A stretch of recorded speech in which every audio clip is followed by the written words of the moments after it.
नमस्कार, बहुत स्वागत है आपका न्यूज़ 18 के डिजिटल प्लेटफॉर्म पर। मैं हूं प्रशांत कटारे और मेरे साथ मौजूद है मेरे साथी आनंद से आज बेहद खास मुद्दे पर हम फिर बात करने वाले हैं। मसला वही है ईरान का। ईरान में 20वां दिन हो गया है, लगातार गृह युद्ध जैसे हालात बने हुए हैं। आम जनता सड़कों पर है, महंगाई से त्रस्त है और अब सत्ता परिवर्तन तक की बात आ रही है। लेकिन इस बीच अमेरिका की तरफ से जो लगातार धमकियां दी जा रही थी कि भाई हमला किया जाएगा, ये भी खबर आ रही थी कि ये भी साफ कर दिया था अमेरिका की तरफ से कि अगर नरसंहार हुआ ईरान में तो फिर पीछे नहीं हटेगा अमेरिका, दोबारा हमला कर सकता है। एक बार इससे पहले परमाणु संयंत्रों पर अमेरिका हमला कर भी चुका है। लेकिन अब तमाम तरह की बातें भी निकल कर आ रही हैं कि क्या वाकई हमला होगा या फिर बातचीत का भी जिक्र हुआ था, फांसी का जिक्र आया था, फांसी टल गई थी दुकानदार की जिसको लेकर पूरा बवाल था, गिरफ्तारियां भी रुक गई थी, ये भी कहा जा रहा था। अब जो एक नई खबर आई है उस पर जरूर हम समझने की कोशिश करेंगे। आनंद, जो सबसे ताज़ा अपडेट है, लेटेस्ट अपडेट है, वो ये है कि जो ट्रंप हैं, डोनाल्ड ट्रंप हैं, उन्होंने ईरान में बात की है। किससे बात हुई है, क्या बात हुई है और उस बातचीत के बाद अब क्या इम्पैक्ट होगा इस पूरे घटनाक्रम में, थोड़ा समझाएं। बिल्कुल, देखिए ईरान में जिस तरीके से प्रदर्शन चल रहा है वो प्रदर्शन अब 220 शहरों में फैल चुका है। लगातार मौतों की संख्या बढ़ रही है। इस बीच क्या है कि ट्रंप अब क्या चाह रहे हैं? ट्रंप चाह रहे हैं कि अमेरिका अटैक ईरान पर न करे, बातचीत से समस्या का समाधान निकाला जाए। और ट्रंप क्या चाह रहे हैं? ट्रंप चाह रहे हैं, क्योंकि देखिए जिस तरीके से ईरान ने अमेरिका पर दबाव बना करके या फिर जिस तरीके से अमेरिका दबाव बना रहा था ईरान पर, तो उसका सल्यूशन ईरान ने निकाला। लगातार मतलब अटैक की उन्होंने धमकियां दी ईरान की तरफ से। सभी मंत्रियों ने, लगभग जितने भी मंत्री एक्टिव हैं मामले को लेकर के, उन्होंने लगातार यही कहा कि इस बार अगर अमेरिका अटैक करता है तो ईरान इसका बहुत ही ठोस जवाब देगा, जिससे उनके एयर बेस है वो। दरअसल हुआ क्या है कि देखिए ईरान जो है ना वो लगातार इजराइल और एयर बेस जो मिडिल ईस्ट में अमेरिका के एयर बेस है उसको निशाने पे साधे हुए थे। अब इस बीच खबर आती है कि जो कतर में एयर बेस है वो खाली कराया जा रहा था। मतलब ऐसा आदेश था कि वहां से आप धीरे धीरे खाली करो। बिल्कुल, तो वहां से कुछ सेना निकलना शुरू हो गए। तो और एक तो ये खबर भी आ रही थी कि B-2 बॉम्बर्स जो है वो देखे गए हैं मिडिल ईस्ट में। ये सभी मसलों को लेकर के अब ट्रंप क्या है, B-2 वही बॉम्बर्स हैं जो अक्सर खास मौकों पर अमेरिका इस्तेमाल करता रहा है। जून में भी जो ईरान पे हमला हुआ था तो वो B-2 बॉम्बर्स का ही जिक्र आया था सामने। लेकिन अब कुछ ऐसे दावे आ रहे हैं जो मतलब अभी तक स्पष्ट नहीं हो सका है, लेकिन कुछ बयान मैं आपको सुनाऊंगा या फिर जो इस मामले को लेकर के ट्रंप ने किससे ईरान में बात की है। तो दरअसल देखिए ट्रंप की जो ईरान से संबंधित जो प्रदर्शन चल रहे हैं उससे बातचीत हुई है, लेकिन ये ट्रंप ना तो सीधे अयातुल्ला अली खामनेई से या ईरान की नेतृत्व सरकार जो ईरान सरकार चला रही, ईरान में जो सरकार है उससे भी बात नहीं हुई है।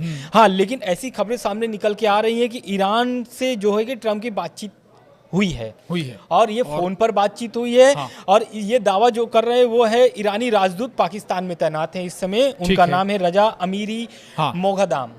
उन्होंने दावा किया है कि बुधवार की रात करीब 1 बजे ट्रंप ने फोन किया और तेहरान को बताया कि अमेरिका ईरान पर हमला नहीं करेगा। ये दावा है ईरानी राजदूत का जो पाकिस्तान में तैनात हैं।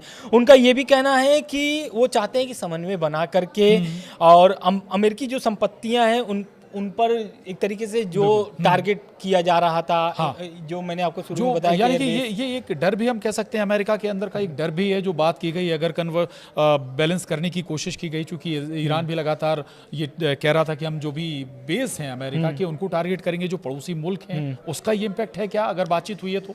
देखिए बिल्कुल इम्पैक्ट है। और उस बातचीत में एक तरीके से ये भी बताया है उन्होंने कि कॉल के बाद जो ईरान ट्रंप से बात हुई है रात में 1 बजे बुधवार को, उसमें ये भी बोला गया है कि ईरान जो है कि समन्वय बरते, मतलब कि थोड़ा सा जो अमेरिकी मिडिल ईस्ट में जो अमेरिकी संपत्ति है उसको नुकसान न करे, ये भी अपील उन्होंने किया है। साथ ही इस फोन कॉल के बाद ईरान की क्या एक्शन होता है, ईरान सीधे मतलब इस पर क्या होता है कि प्रदर्शनकारियों की जो फांसी रुक जाती है, टाल दी गई है फांसी। दूसरा ये है कि जो हवाई क्षेत्र थी उसे भी खोल दिया गया है। तो इस कॉल से तो ये समझ में आ रहा है कि ईरान जो है कि ईरान भी बातचीत करने के लिए तैयार है। ये 4 दिन पहले भी ये खबर आई थी, ईरान के जो विदेश मंत्री हैं अब्बास अराक्ची, उन्होंने भी बयान दिया था। उन्होंने बोला था कि हम बातचीत करने के लिए तैयार हैं, लेकिन ईरान के सम्मान में बातचीत करने के लिए तैयार हैं। और ये बातचीत है क्या, ट्रंप क्या क्या चाहते हैं ईरान से? ट्रंप चाहते हैं कि फिर से परमाणु वार्ता शुरू हो जाए। परमाणु वार्ता शुरू होने से एक फायदा ये होगा ट्रंप को कि ट्रंप अपने तरीके से फिर से जो प्रतिबंध लगे हुए हैं ईरान पर, अगर ईरान से बातचीत हो जाती है और वो बातचीत अगर सफल होती है अगर, तो कहीं ना कहीं इसमें ट्रंप अपना फायदा खोजेंगे और खोज भी रहे हैं। यही कारण है कि ईरान पर लगातार वो दबाव बना रहे हैं। उसके बाद एक खबर सामने और निकल के आती है, वो निकल के ये आती है कि जो अमेरिका हमला करने का पूरा एकदम प्लान बना चुका था, उसको अचानक कैसे अमेरिका ने मतलब रोक लिया या फिर अचानक कैसे उस पर बदलाव कर दिया। हुआ क्या कि जो मिडिल ईस्ट के 4 देश हैं ना, जो अरब देश जो हैं, सऊदी अरब, कतर, ओमान, तो ये जो देश है ना, मिस्र है, तो ये जो देश है, ये इन लोगों ने क्या किया है कि एक तरीके से ट्रंप पर दबाव बनाया है, प्रेशर बिल्डअप किया। और वो एक तरीके से कूटनीतिक तरीके से इस हमले को रोकने का प्रयास किया है, जो अभी आप देख रहे हैं वर्तमान स्थिति। नहीं तो जिस तरीके से एक हफ्ते पहले खबर आ रही थी, ऐसा लग रहा था कि अभी हमला कर देगा अमेरिका। लेकिन अब क्या है कि इन 4 देशों ने जो है ना, ये भी मुस्लिम देश हैं और ये नहीं चाहते कि मिडिल ईस्ट में ऑलरेडी 3 साल से लगभग 2.5 साल 2 साल से तनाव की स्थिति बनी हुई है, वाले हालात हैं। अब वो नहीं चाहते। अच्छा, थोड़ा सा ये ठीक है, आप ये पूरा अपने डिटेल बताया, थोड़ा सा ये भी बताइएगा। व्लादिमीर पुतिन ने भी बताया जा रहा है कि इजराइल और ईरान के राष्ट्रपति से बात की, ये क्या कन्वर्सेशन है? दूसरा, इसमें इस पूरे घटनाक्रम का क्या इन्वॉल्वमेंट है? क्या ईरान को व्लादिमीर पुतिन ने साफ कर दिया कि उनके साथ वो पूरी तरह से खड़े रहेंगे, अडिग रहे ईरान, पीछे ना हटे? इजराइल से भी अगर कन्वर्सेशन हुआ है तो इजराइल से पुतिन का क्या कन्वर्सेशन, ये भी थोड़ा समझें। देखिए, पुतिन क्या है कि पहले एक खबर ऐसे सामने निकल के आती है कि पुतिन ने जो है कि ईरान के जो राष्ट्रपति हैं मसूद पेजेश्कियान, उनसे उनकी बातचीत हुई है। और किस विषय पे बातचीत हुई? बातचीत ये हुई है कि वो जो अभी ईरान में प्रदर्शन चल रहे हैं उस मामले को लेकर के बातचीत किए हैं और वो चाहते हैं कि मध्यस्थता, बिल्कुल रूस जो है कि ईरान और अमेरिका के बीच जो तनाव है उसको कम करने के लिए वो पुतिन जो है मध्यस्थता करने के लिए तैयार है। वो मध्यस्थता मतलब दोनों से जो बातचीत डायरेक्ट अभी नहीं हो पाई है, जैसा कि ईरानी जो राजदूत हैं पाकिस्तान में तैनात, उनके इस बयान से तो सामने निकल के आ गया कि बातचीत हुई है। बिल्कुल बातचीत होने के बाद ये सामने आया है। अब पुतिन क्या है कि पुतिन चाहते हैं कि वो मध्यस्थता करके इस मामले को जैसे भी हो रफा दफा किया जाए, मामले को ठंडा किया जाए, क्योंकि जिस तरीके से हवा दी गई है प्रदर्शनकारियों को, जिस तरीके से ट्रंप ने पोस्ट किया कि आप प्रदर्शन करो, आप सरकारी चीजों को कब्जा करो, मदद आपके लिए पीछे से आ रही है। और इधर आपका जो रेजा पहलवी हैं, वो अमेरिका में अभी निवास करते हैं, अभी अमेरिका में रह रहे हैं, उन्होंने भी हवा दिया इस प्रदर्शन को।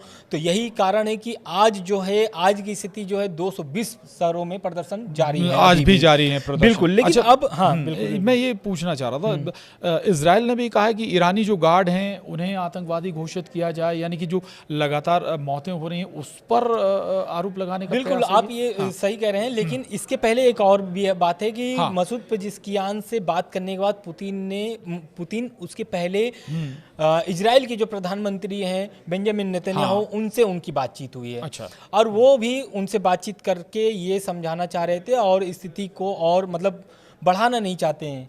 पुतिन का कहना है कि जो भी मसला है आप उसको बातचीत करके समस्या का समाधान निकालो, क्योंकि हमले से कुछ भी नहीं होला। क्योंकि पुतिन भी जान रहे 3 साल से रूस यूक्रेन का युद्ध चल रहा है, लेकिन अभी भी कोई भी ऐसा मतलब सामने रास्ता सोल्यूशन नहीं निकल रहा है। तो उसके बाद अब इजराइल का जो है कि नेतन्याहू का क्या बयान आता है। नेतन्याहू ने ट्रंप से फोन पर बातचीत की है। बिल्कुल। उन्होंने ये अपील किया है कि ईरान पर हमला टाल दिया जाए। बिल्कुल। तो कहीं ना कहीं ये सामने मामला आ रहा है। ईरान और अमेरिका का जो युद्ध वाला मामला था वो तो अब खत्म हो चुका है फिलहाल। लेकिन कुछ ऐसे दावे भी सामने आ रहे हैं। दावे क्या हैं? दावे ये हैं कि जो अमेरिकी सीनेटर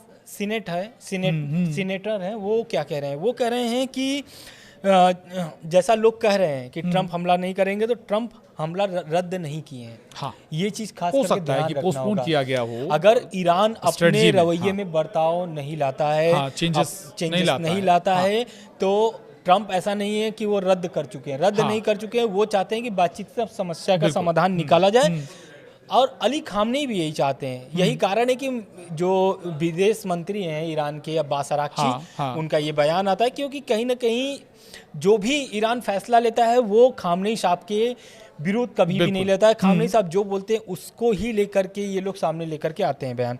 आज था शुक्रवार और जुम्मे की नमाज थी, उसमें भी बहुत सारे ऐसे चीज़ें बोली गई हैं जो कहीं ना कहीं प्रदर्शनकारियों को या फिर ये कह लीजिए कि हाँ।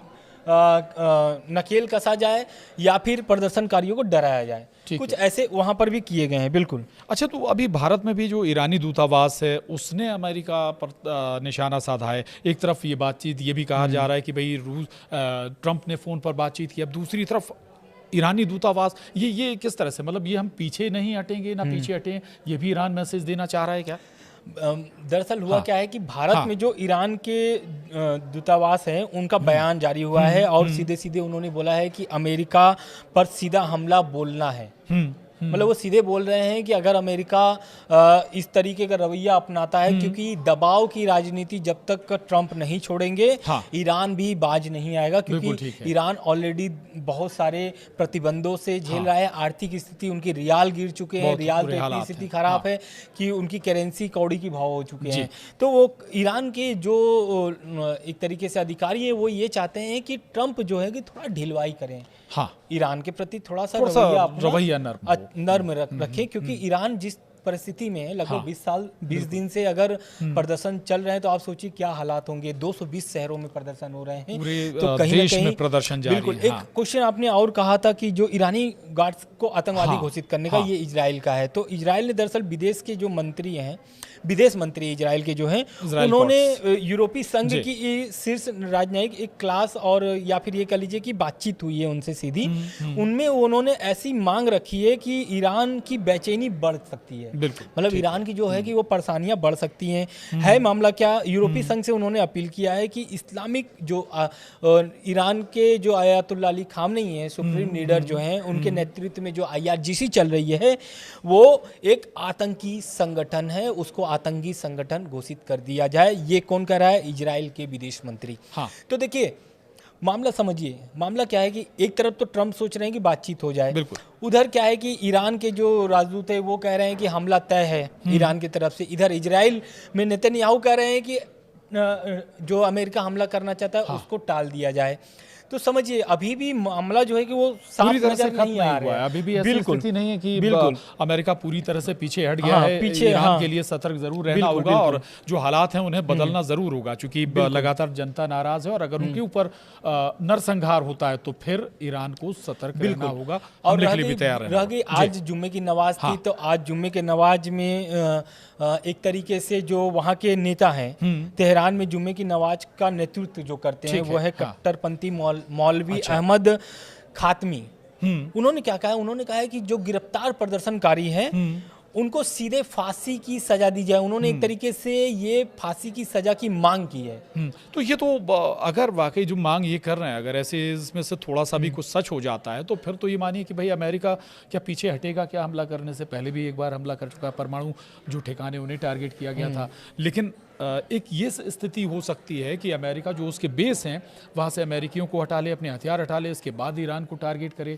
तो ये सारे पहलू समझने होंगे। बिल्कुल। देखिए क्योंकि यही तो डर था, ईरान में भी यही डर चल रहा था, इसलिए हलचल ज़्यादा ईरान में थी, क्योंकि जिस तरीके से अमेरिका का बयान आता है कि कतर की जो एयरबेस है उसको खाली किया जाए, क्योंकि हम लोग भी पहले आपको बता चुके हैं कि देखिए 4 जो देश थे जहाँ पर इनके अमेरिका के जो एयरबेस है वहाँ पर साफ तौर पर चाहे सऊदी अरब हो, UAE हो, कतर हो, इन लोगों ने साफ तरीके से मना कर दिया था कि आप हमारे एयरबेस को हमले के लिए यूज नहीं कर सकते हैं, क्योंकि हमारी लड़ाई ईरान से नहीं है। आपकी लड़ाई है, आप अपना समझौता करिए जैसे भी करना है।